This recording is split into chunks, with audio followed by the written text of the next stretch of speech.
And so, right, baby boomers have $85 trillion of wealth. Their wealth is, for the most part, managed through registered investment advisors who now, at least half of them or some portion of them, can just buy the ETF. If you look at Fidelity or any of these big platforms that have so much baby boomer wealth, just shifting 2 to 3%, 1 to 3% of those assets, encouraging their customers to shift to Bitcoin over time, which has been an amazing diversifier. A wave of Bitcoin ETFs have been approved. This is a monumental step for the crypto industry. Since the 10-spot Bitcoin ETFs began trading in mid-January, flows have steadily increased. We're more than 2 months into the approval of the Bitcoin spot ETFs, and as many experts predicted, it has caused an unprecedented amount of capital to flow into Bitcoin. Today, CEO of Galaxy, Mike Novogratz, in a short interview on Bloomberg, explains that we have not begun to see the extent of it. He starts by discussing the ETFs and explaining that there is currently about $85 trillion of capital that can flow into Bitcoin through these ETFs. He talks about the concept of price discovery and reveals his expectations for the new Bitcoin highs and even the new lows. He also discusses the possibility of the halving being already priced in and explains why this is not the case. Sit back and relax as we bring you clips from the interview.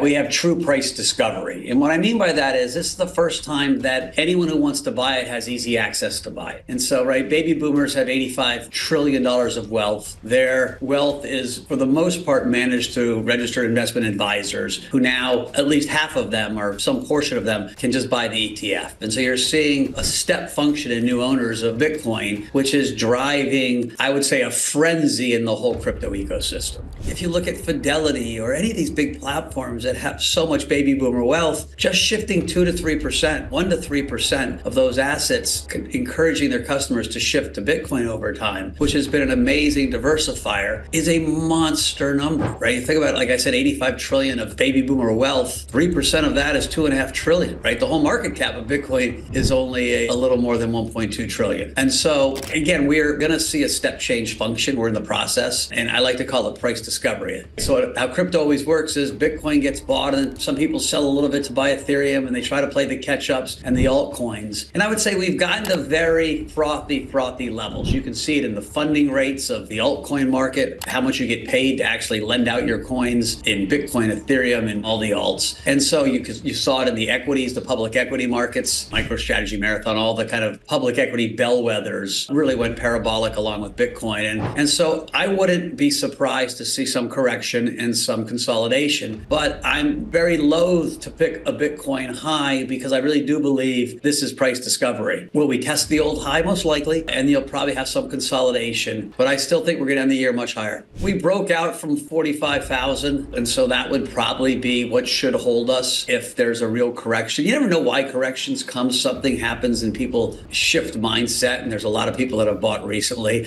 I don't think it'll get there, quite frankly. I think if it corrects, it probably corrects to the mid-50s before taking off to the new high. You know, first the old high, that 68, 69,000, where we got pretty close. So far, Mike has talked about the concept of price discovery and explained that this halving is truly different from all the others before it. He's also explained that a mere 3% of the boomer wealth is a monster 2.5 trillion with a T, and all this capital now has a path into Bitcoin. He's also briefly touched on the highs and lows he expects for this cycle. Mike has boldly predicted that he does not expect Bitcoin to dip below the mid-50s ever again. Next, he discusses where he thinks Bitcoin will be a year from now. Let's head back in. Well, even if you're worried that we won't hit the new highs right away, begs the question, where do you think Bitcoin is a year from now? Much higher. Listen, how do you put yardsticks around something? Right? We know gold is a $12 trillion asset. Bitcoin's about 1/10 of gold. Could Bitcoin be half of gold at one point? Sure it could. It will be. And at one point it will be larger than gold. For every Charlie Munger, God rest his soul, who passes away, that money is finding its way into Gen Z and millennials. And they feel much more comfortable with digital gold than clunky gold. I'm kind of halfway in between. I like a little of both, but I go to a lot more Bitcoin than I do gold.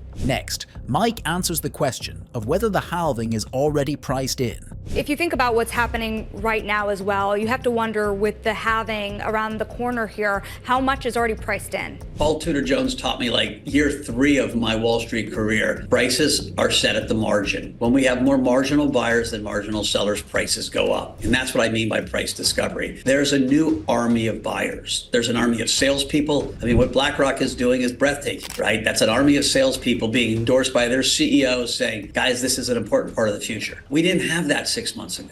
And so I do think it's going to be hard to figure out where equilibrium is in the next 6 to 12 months. Before the halving, with that 60,000 Bitcoin, it's about $54 million a day of new supply. We have one customer who's one of the retail apps that pretty much buys $30 to $35 million a day just with us. And I'm sure we're not the only person they buy with. There is a tremendous global demand for Bitcoin. And so when you see what's driving the market day to day right now is at 8 o'clock at night, all the ETFs talk about how much they bought or sold, and $500 million or $400 million. As long as those numbers stay positive, you're going to see some momentum in Bitcoin. The first day they go negative, people are going to sell off Bitcoin because they think, oh, the ETF funds are going to slow. And so that's kind of like the insider's way of looking at this in the short term. But that's a little myopic. Let's look each month at what the total flows into Bitcoin is from that ETF community plus other communities. You know, after the halving, that 54 million goes to 27 million. That's a bid-ask spread right now. And so there's just not a lot of supply. This is one of the least inflationary assets or most deflationary assets there is. It's why, you know, when you see our government spending so much money, people are drawn to this narrative. In this video, Mike Novogratz has shed light on the full impact of the Bitcoin spot ETFs, and in his words, they are truly monstrous. There might be corrections and consolidations on the way up, but for the first time in Bitcoin's history, the asset is about to experience true price discovery. Mike has also touched on the wealth transfer and explained that it's likely to further exacerbate an aggressive growth in Bitcoin's price. While careful not to make any blanket statements on live television, Mike cannot hide his true feelings. Extremely bullish. He's also explained that even short term, he's very bullish as he's confident that the halving is not priced in. What do you think about Mike's bullish outlook? To see the latest in crypto news, watch this video here.